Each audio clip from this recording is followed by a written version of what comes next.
विकलांग श्रद्धा का दौर। अभी अभी एक आदमी मेरे चरण छूकर गया। मैं बड़ी तेजी से श्रद्धेय हो रहा हूँ, जैसे कोई चलतू औरत शादी के बाद बड़ी फुर्ती से पतिव्रता होने लगती है। यह हरकत मेरे साथ पिछले कुछ महीनों से हो रही है। जब तब कोई मेरे चरण छू लेता है। पहला ऐसा नहीं होता था। हाँ, एक बार हुआ था, पर वह मामला वहीं रफा दफा हो गया। कई साल पहले एक साप्ताहिक समारोह में मेरी ही उम्र के एक सज्जन ने सबके सामने मेरे चरण छू लिए।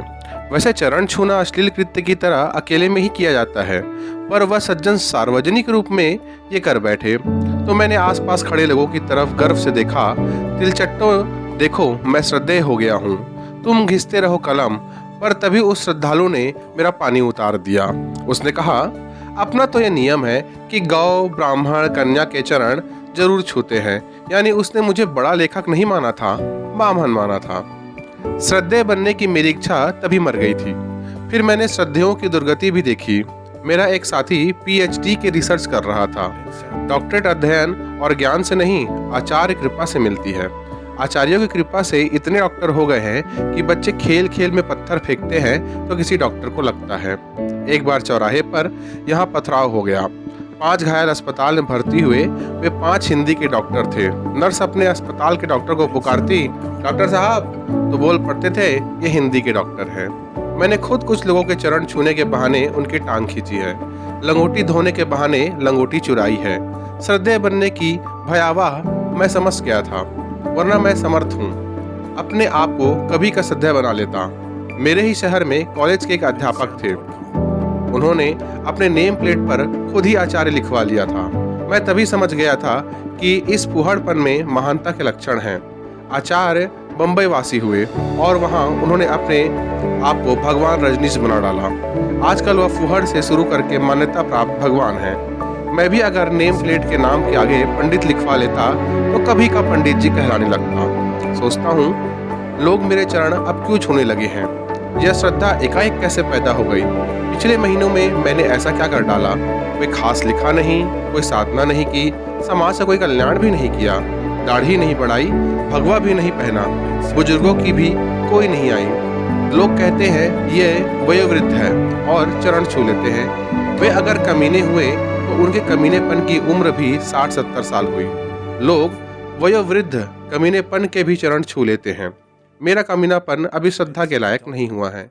इस 1 साल में मेरी ये एक ही तपस्या है, टांग तोड़कर अस्पताल में पड़ा रहूं।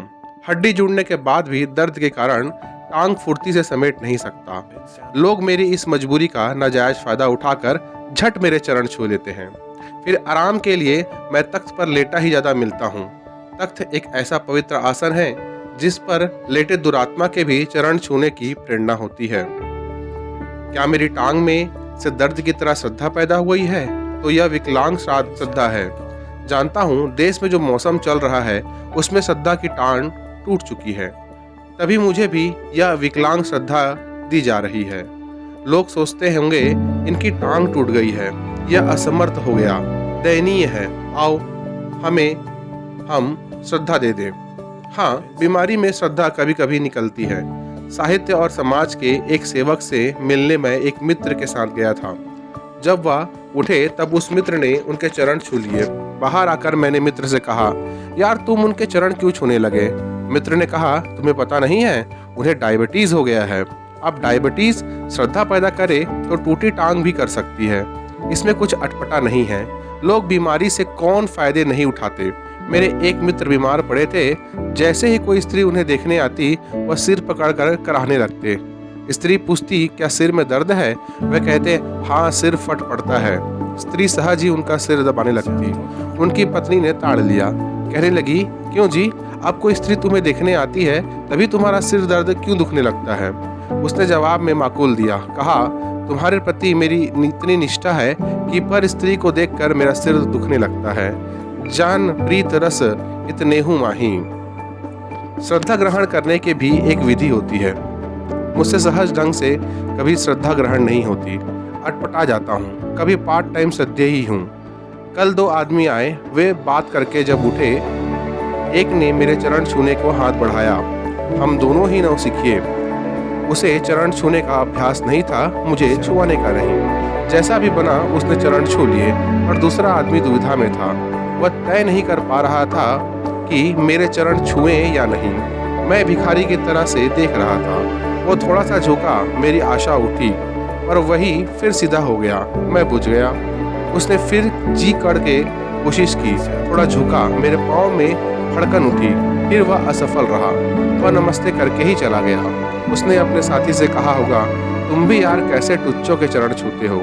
मेरे श्रद्धालु ने जवाब दिया होगा, काम निकालने को उल्लुओं से ऐसे ही किया जाता है। इधर मुझे दिन भर ग्लानि रही। मैं हीनता से पीड़ित रहा। उसने मुझे श्रद्धा के लायक नहीं समझा। ग्लानि शाम को मिटी जब एक कवि ने मेरे चरण छुए। उस समय मेरे एक मित्र बैठे थे। चरण छूने के बाद उसने मित्र से कहा, मैंने साहित्य में जो कुछ सीखा है परसाई से, मुझे मालूम है वह कवि सम्मेलनों में ही फूट होता है। मेरी सीख का क्या नतीजा है?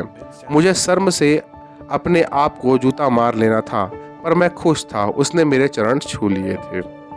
अभी कच्चा हूँ।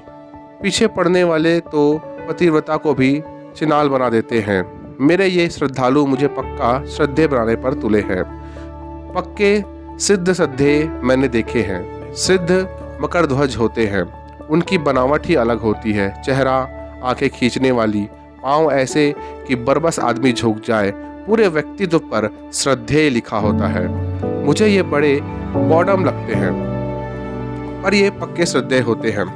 ऐसे एक के पास मैं अपने मित्र के साथ गया था। मित्र ने उनके चरण छुए। उन्होंने विकट ठंड में भी श्रद्धालुओं की सुविधा के लिए चादर से बाहर निकाल रखे थे। मैंने उनके चरण छुए, नमस्ते करके बैठ गया। अब एक चमत्कार हुआ।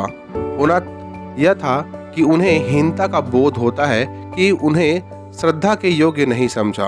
हुआ उल्टा, उन्होंने मुझे देखा और हीनता का बोध मुझे होने लगा। हाय, मैं इतना अधम कि अपने को इनके पवित्र चरणों को छूने लायक नहीं समझता। सोचता हूँ ऐसा बाध्य करने वाला रोग मुझे ओछे श्रद्धेय के कब आएगा। श्रद्धेय बन जाने की इस हल्की सी इच्छा के साथ ही मेरा डर बरकरार है। श्रद्धेय बनने का मतलब है नॉन पर्सन, अव्यक्ति हो जाना। श्रद्धेय वह होता है जो चीजों को हो जाने दे, किसी चीज का विरोध ना करे। जबकि व्यक्ति की चरित्र की पहचान यह है कि वह किन चीजों का विरोध करता है। मुझे लगता है लोग मुझसे कह रहे हैं, तुम अब कोने में बैठो, तुम दयनीय हो, तुम्हारे लिए सब कुछ हो जाया करेगा, तुम कारण नहीं बनोगे, मक्खी भी हम उड़ाएंगे। और फिर श्रद्धा का या कोई दौर है देश में, जैसा वातावरण है उसमें किसी को भी श्रद्धा रखने का संकोच होगा। श्रद्धा पुराने अखबार की तरह रद्दी में बिक रही है। विश्वास की फसल को तुषार मार गया। इतिहास में शायद कभी किसी जाति को इस तरह श्रद्धा और विश्वास से हीन नहीं किया गया होगा। जिस नेतृत्व पर श्रद्धा थी उसे नंगा किया जा रहा है, तो नया नेतृत्व आया है, वह उतावली में अपने कपड़े खुद उतार रहा है। कुछ नेता तो अंडरवियर में ही है। कानून से विश्वास गया, अदालत से विश्वास छीन लिया गया। बुद्धिजीवियों की नस्ल पर ही शंका की जा रही है। डॉक्टरों को बीमारी पैदा करने वाला सिद्ध किया जा रहा है। कहीं कोई श्रद्धा नहीं, विश्वास नहीं। अपने श्रद्धालुओं से कहना चाहता हूँ, यह चरण छूने का मौसम नहीं, लात मारने का मौसम है। मारो एक लात और क्रांतिकारी बन जाओ। bensound.com